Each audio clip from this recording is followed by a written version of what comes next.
কোনো এক ভিডিওতে আমি দেখেছিলাম একটা মানুষ বলছে যে পরিষ্কার কবরস্থানে পরিষ্কার জিন থাকে এবং অপরিষ্কার কবরস্থানে অপরিষ্কার জিন থাকে।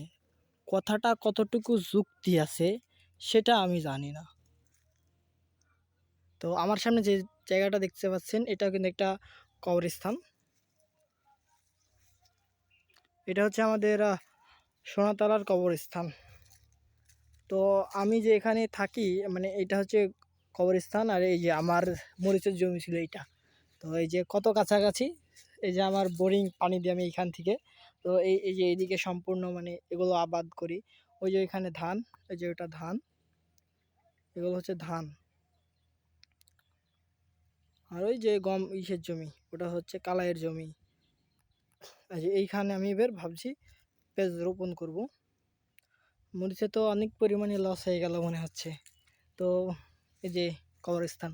তো ভিডিওটা এই পর্যন্ত, কি দেখাচ্ছি অন্য কোনো ভিডিওতে।